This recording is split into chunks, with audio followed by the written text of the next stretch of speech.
Welcome back to my channel Madiha Rahil blogs అండి. అందరు ఎలా ఉన్నారు? ఇంకా ఈరోజు అయితే సండే స్పెషల్స్ వచ్చేసి పలావ్ అయితే చేస్తున్నాను. ఫస్ట్ కుక్కర్లో అయితే ఆయిల్ అయితే పెట్టేసి ఇంకా హోల్ బిర్యానీ మసాలా అయితే వేస్తున్నాను అనమాట. ఇదిగోండి, ఇలా వేసిన తర్వాత అది కొంచెం ఫ్రై అయిపోయిన తర్వాత వాష్ చేసి పెట్టుకున్న ఆనియన్స్ అయితే అందులో వేస్తున్నాను అనమాట. ఇంకా సండే రోజు అయితే నేను పలావ్ అయితే చేస్తున్నాను.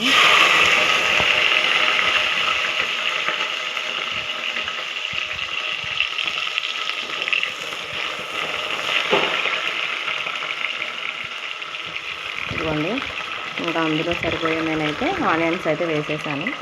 ఇంకా ఆనియన్స్ మంచిగా ఫ్రై అయిన తర్వాత అల్లం వెల్లుల్లి పేస్ట్ అవి అయితే వేస్తామన్నమాట. చూస్తూ ఉండండి. ఇదేనండి, నిన్న నైటే పట్టేసి పెట్టుకున్నాను అనమాట అల్లం పేస్ట్. ఇంకా ఫ్రెష్ అల్లం పేస్ట్తో చేస్తే పలావ్ మంచి టేస్ట్గా ఉంటుందని, ఇంకా సండే రోజు పిల్లలు కూడా ఇలా ఇంట్లోనే ఉంటారు కదా, ఇంకా ఏదో ఒక స్పెషల్ లేకుండా ఈరోజు ఇంకా పలావ్ అయితే చేస్తున్నాను. ఈలోపు మా బాబు అయితే వచ్చాడనమాట ఇంట్లోకి. ఇంకా ఏమైనా స్నాక్స్ ఉన్నాయా అని వెతుకుతూ ఉంటాడు ఇంకా మా బాబు అయితే. ఇదిగోండి, ఫ్రెష్గా పట్టిన అల్లం పేస్ట్ నేను ఎంత గ్రీనీగా ఉందో. ఇంకా ఆనియన్స్ అయితే ఫ్రై అవుతూ ఉన్నాయి. కుక్కర్లో చేస్తే చాలా బాగుంటుంది అనమాట. నా రైస్ చాలా మెత్తగా అనిపిస్తుంది నాకు, ఇంకా అలాగే పొడి పొడిగా ఉంటుంది అనమాట. అందుకే మోస్ట్లీ నాకు కుక్కర్లో చేసిన పలావ్ అంటేనే ఇష్టము. ఇంకా దాని స్టీమ్ మొత్తం పలావ్లోనే ఉంటుందన్నమాట. ఇలా మనము గిన్నెలలో వండితే తీస్తూ ఉండాలి, ప్లేట్స్ మోస్తుండాలి కదా, ఇంకా అప్పుడు ఆ స్మెల్ అయితే బయటకైతే వచ్చేస్తుంది. ఇదిగోండి, ఆనియన్స్ అయితే గోల్డెన్ కలర్లో వస్తున్నాయి. ఇంకా వచ్చిన తర్వాత మనం వేయాల్సిన ఇంగ్రీడియంట్స్ అయితే వేసేయాలి ఇందులో. ఇంకా ఇవి మాత్రం చాలండి. ఇంకా ఇందులో అల్లం పేస్ట్ అయితే కలిపేద్దాము.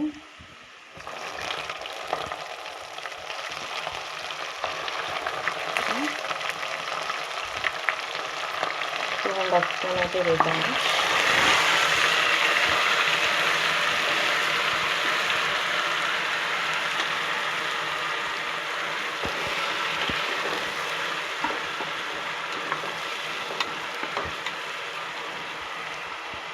అలా కొంచెం సేపు అల్లం వెల్లుల్లి పేస్ట్ ఫ్రై అయిన తర్వాత టమాటో ఇంకా పచ్చిమిర్చి యాడ్ చేస్తాము. చూస్తూ ఉండండి.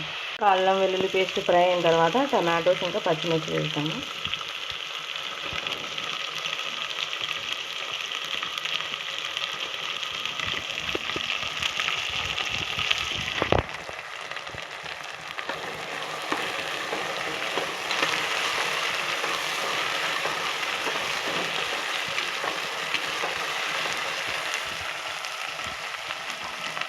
ఇంకా దాంతోపాటు పెరుగు వేసేద్దాము.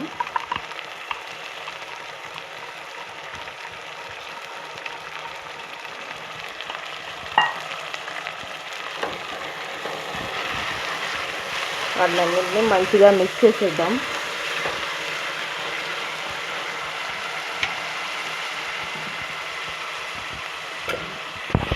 స్లో ఫ్లేమ్లో కాసేపు కుక్ చేసేద్దాం. కొంచెం వాటర్ ఉంటుంది కదా, ఆ వాటర్ని ఇందులో మిక్స్ చేసేద్దాం ఫ్రై అవ్వడానికి కాసేపు. ఇంకా మంటని అయితే కొంచెం హై ఫ్లేమ్లో పెట్టేసి కాసేపు ఫ్రై అవ్వనిద్దాం. ఫ్రై అయిపోయిన తర్వాత ఇందులో వేయాల్సిన మసాలాలు ఉన్నాయి, వాటిని కూడా వేసేసి బాయిల్ చేసేయాలన్నమాట. ఇదిగోండి, హై ఫ్లేమ్లో అయితే పెట్టేశాను. ఇంకా చూడండి, ఇది ఇలా మంచిగా ఫ్రై అవ్వాలన్నమాట. ఫ్రై అయిపోయిన తర్వాత మళ్ళీ వీడియో స్టార్ట్ చేస్తాను. ఇదిగోండి, ఇంకా మరోవైపు అయితే బియ్యం అయితే నానబెట్టేసి పెట్టేశాను అనమాట. ఒక 10 minutes ముందే. బియ్యం కాసేపు నానితే రైస్ బాగా పొడి పొడిగా ఉంటుంది, స్మూత్గా ఉంటుంది అనేసి నానబెట్టేశాను అనమాట. ఇంక ఇదిగోండి, నేనైతే ఈ డబ్బాతో అయితే రైస్ అయితే తీసుకున్నాను. ఇంకా ఆ డబ్బాతో 1 డబ్బాకి 2 డబ్బాస్ అయితే వాటర్ అయితే పోయాలి.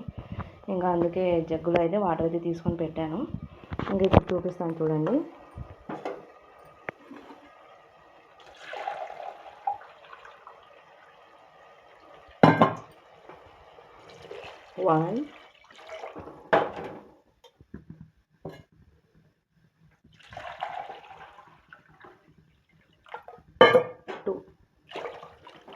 1 డబ్బాకి 2 వాటర్ అయితే వేసాను. ఇంకొన్ని ఎక్స్ట్రా ఉన్నాయి బియ్యము, ఏమైనా వేస్తే సరిపోతుంది అనమాట. ఇంకా మన పీసీఓడి తెలిసిందే కదా. ఇంకా దీన్ని అయితే ఇప్పుడు మనం క్లీన్ చేసేయాలి. కొన్ని వాటర్ అయితే పడ్డాయి కింద.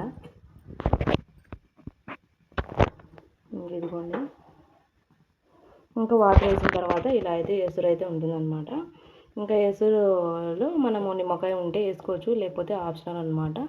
ఇప్పుడైతే అవైలబుల్లో నిమ్మకాయ లేదు, ఇంకా అందుకే వేయడం లేదనమాట.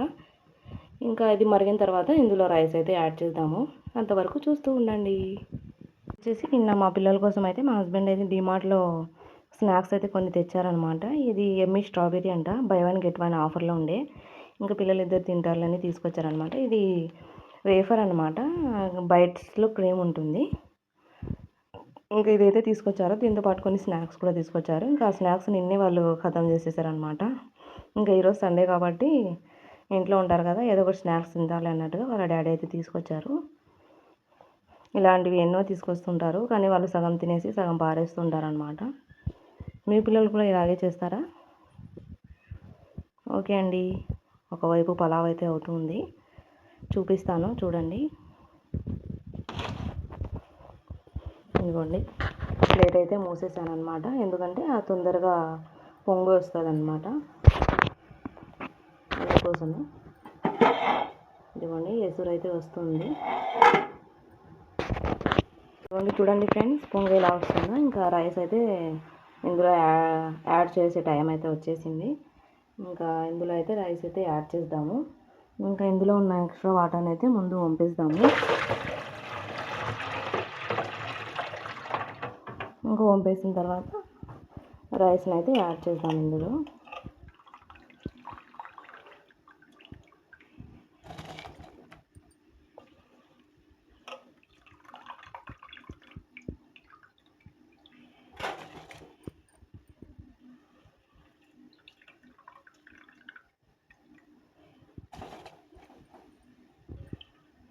ఇలా రైస్ మొత్తాన్ని ఇందులో యాడ్ చేసేయాలి.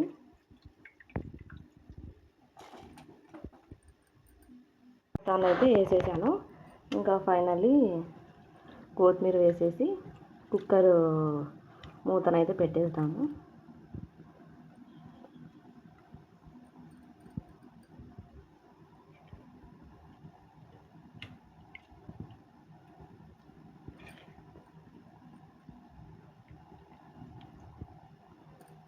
ఇంకా 3 విజిల్స్ పెట్టేస్తే మన పలావ్ అయితే రెడీ అయిపోతుంది. Okay bye. ఫైనల్గా కుక్కర్ మూతనైతే పెట్టేసాము. ఇంకా 3 విజిల్స్ రాగానే మన పలావ్ రెడీ అయిపోతుంది అనమాట. ఇంకా పలావ్ ఆవిరిపోయిన తర్వాత పలావ్ అయితే మీకు చూపిస్తాను, చూస్తూ ఉండండి. అలాగే నేను చేసే ప్రాసెస్ మీకు నచ్చితే ప్లీజ్ కంపల్సరీ ట్రై చేయండి. టేస్ట్ చాలా బాగుంటుంది, మంచి స్మెల్తో వస్తుంది అనమాట, అరోమాతో సూపర్గా ఉంటుంది. ఇది ముస్లిం స్టైల్ పలావ్ కూడా అనుకోవచ్చు. ఇంకా కుక్కర్ విజిల్స్ వచ్చిన తర్వాత ఆఫ్ చేసిన తర్వాత మీకైతే చూపిస్తాను, చూడండి.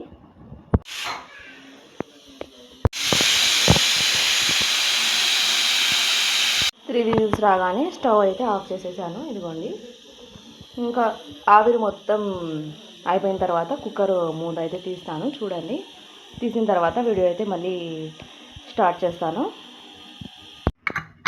ఫైనల్గా కుక్కర్ విజిల్ అయితే దమ్ అయితే అయిపోయిందనమాట.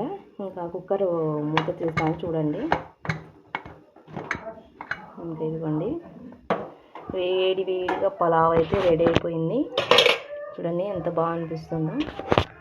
ఇంకా ఇలా పొడి పొడిగా ఉంటుందన్నమాట, రైస్ కూడా ఏం గుద్దు గుద్దుగా అలాంటి ఏమి ఉండదన్నమాట, పొడి పొడిగా ఉంటుంది. ఇంకా కాసేపు చల్లారితే ఇంకా మంచిగా వస్తుందన్నమాట. ఇంకా ఫైనల్లీ మా బిర్యానీ పలావ్ రైస్ అయిపోయింది. మీకు కనుక నచ్చితే please like and subscribe our channel.